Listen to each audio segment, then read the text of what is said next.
Hello everybody, Tranthony Femtano here. Ozzy Osbourne, rock legend, he passed away earlier this year. Very sad. You know, I just made a video on every Eminem album. I want to do one on every Ozzy Osbourne album now. Now, even though Ozzy Osbourne has more albums, this one is probably going to be shorter just because Eminem's albums were so each one was so distinct.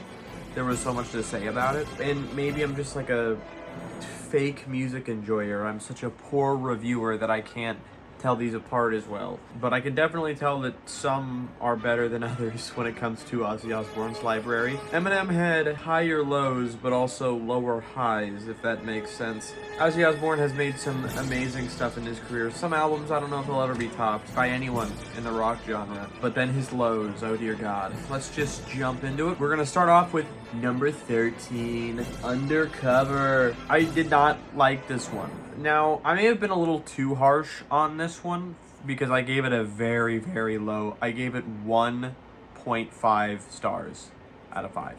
1.5. That's how bad I think this album is. Now, maybe I'm a little harsh because two personal biases. Number one, I do not like cover albums. I don't like cover songs. I know, I'm weird, but I like the original. And if I hear an artist sing something, I want them to make their own lyrics because I feel like if you're just singing someone else's lyrics, I don't feel like it really comes from the heart. So that's my personal opinion. I think some people have made good covers. I've heard good covers before, but they just don't hit the same for me. So an entire cover album is not going to do it for me. That on top of the fact, I have listened to so much absolute dog shit at the point of listening to this album. I had listened to, you have to remember, I listened to 13 albums within the span of a week. I had listened to so many Ozzy Osbourne albums in a row that this was just another bad one. And in my brain, they were getting worse and worse and worse. And maybe they were. Maybe this is the worst one. But yeah, no, this was not good. 1.5 stars. All right, number 12. We're moving up to Down to Earth. This album was not good. When I first started listening to Ozzy Osbourne's music, I was genuinely thinking like, oh my god, this music is amazing. This music is so good. I don't think Ozzy is capable of putting out bad music.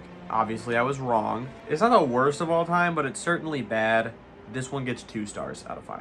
Like, after listening to this, I was like, please don't let it get any worse. And then, of course, Undercover happened. But this really isn't that much better than Undercover. You want to know what album isn't too much better than this one? Black Rain. A lot of people put Black Rain under Down to Earth, and I don't think there's really a wrong answer to that per se. They're both pretty bad. Ozzy could just not stop putting out ass after ass at this point. This shit sucks. It could be worse. Like I said, it's slightly better than the last two, but it's still not good, and it's not better by a lot. This one also gets 2 stars. Now, I am very happy to say that this is like the last actually bad album, in my opinion. So 3 bad albums out of 13, not too bad. But just because something is bad doesn't mean it's good. Which brings me to number 10, Scream.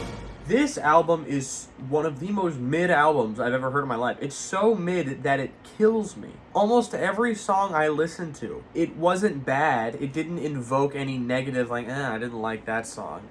But it was just kind of there. Like, it didn't invoke anything in me. I wasn't excited to listen to it. So it's very, very mid. So obviously I've said mid several times, so I'm sure you know. 2.5 stars, because that's half of 5, aka mid. Next is Ozzmosis. Now, I hate doing stuff like this, but I need to acknowledge that I'm doing it at least, alright? The first step is acknowledgement. If this was written by somebody else, I may have given it higher, maybe given it a higher rating. I try my best to avoid doing stuff like this, but you have to consider how amazing his music was at the start and just where it went when we got to Ozzmosis. It's very difficult to not compare it to his earlier stuff, but it's a meh rock album, but it feels like a low for Ozzy, of course. Not as much now that I've heard a lot of his even worse stuff, but you know, 2.5 stars. So we're at number 8 now, No Rest for the Wicked. It's very forgettable. I didn't like this album. If it came on the radio and it just happened to be on, I'd be like, okay, this isn't bad. But that's it. I wouldn't search for it. This also gets 2.5 stars. Number 7 is Actually Patient, number 9. I really like this album, and I know some people aren't gonna like that I put Ordinary Man over it, which I'll get when I get to Ordinary Man, I'll talk about it. Well, I'll talk about it a bit now, actually. Ordinary Man, I feel like more so consistently banged. This one was kind of all over the place in the way that it would put out a song that I was like, okay, this song is 5 stars out of 5. And then another song where I'm like, okay, this song is 2 stars out of 5. Whereas most of his other albums stayed kind of consistent with it. But I enjoyed it. Overall, it was a good album. There were some outstanding tracks on here, but there were some boring ones as well. Overall, 3 stars. I enjoyed it. I think it is a good send-off. I think this was, even though I don't know if it was intended to be, I think he did retire shortly after this. I don't know if he intended to make more music, I honestly forget. But this was a good last album, I think, because it wasn't perfect, but it was good. And it would suck if his last album was Undercover. God forbid. Alright, number 6, we're going to do The Ultimate Sin, which is very good in my opinion. It's definitely weaker than his first few albums, but it's still great. So I'm going to give The Ultimate Sin 3.5 stars. I think this is a very good album. This is where it started, but it was still very good. Like, it was dipping a little bit, but it was dipping from a very high. Now, number 5 is Ordinary Man. Yeah, it wouldn't be a Jennifer Prez video without a controversial take, especially in my music reviews. I love this album, and I think that 10-year hiatus he took was very good for him, because he came out with this afterwards. It's a very cool album talking about how he doesn't want to die an ordinary man, which he certainly did not. And I think it hits very hard. I think it helps you get into his brain, and I think that it also was just good music. He did an amazing job. It doesn't touch his first couple albums, but it's great. Number 4, and by the way, this is where it's going to get a little controversial. I personally think when it comes to like the first 3 albums, there's no wrong opinion, and you should be able to put them wherever the hell, because all 3 of them are like peak. But most people, you'll see. Number 4 is No More Tears. I very much enjoyed this album. 4 stars. When I heard this, I was like, I really, really hope I hear more albums like this, because this is so good. Sadly, after that is where it kind of went downhill. But it was still amazing. All right, number 3, this is where it's going to get controversial.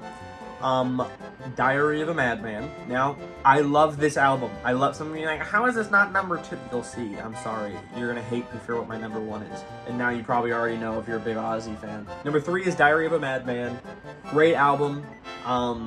It's his second album ever. It was not as good as his first album, but this was amazing too. 4 stars. Number 2 is Blizzard of Oz, which means number 1 is Bark at the Moon. Yes, I'm gonna get to that. I'm gonna get to it. Number 2, Blizzard of Oz. His first album. I never heard any Ozzy Osbourne song before this. If I did, it was on the radio or something. I didn't recognize his voice. And I immediately thought when listening to this is one of the best albums I've ever heard in my life. This album is amazing. This album is perfect. It's amazing, great, no skips, all great songs, 4.5 stars out of 5. Now, some of you might be saying like, okay, how can you say all that and not give it 5 stars? I genuinely don't know if I'll ever find an album that I genuinely think deserves a 5-star rating. And if I ever do find an album that deserves it, I want it to be like just that album or just a couple albums. And sadly, this album did not make that. And I just said that I don't think any album might not reach 5, which means number 1, Bark at the Moon, also did not reach 5 stars. It reached 4.5 as well, but a much higher 4.5. And I know some of you are gonna be like, how did this one not at number 3? I don't know. I did not know that people thought that out of his first 3 albums, this was his lowest. I didn't know that's the opinion that people had. I immediately, when hearing it, was like, wow, this is his best. I love this album. Most people put it at like number 3, but I definitely believe this deserves number 1. And now, I don't think there's a wrong answer to that either. I think if your favorite is Blizzard of Oz or Diary of a Madman or even No More Tears, I think all of those are completely valid. But for whatever reason, the general consensus seems to be that Bark at the Moon is not as good as Blizzard of Oz or Diary of a Madman, which I happen to disagree with. But yeah, after hearing this album, I was like, okay, this is one of the best artists of all time. And this album gets 4.5 stars. Best album he made, in my opinion. I know it's controversial, I'm sorry. And yeah, that's my ranking of the Ozzy Osbourne albums. I hope you like this one. I really liked doing the Eminem album ranking. And I enjoyed making this one too. And now I got to listen to Ozzy Osbourne's entire library. So, we'll see if people keep liking these. I'll do more in the future. So yeah, thanks for watching and see ya.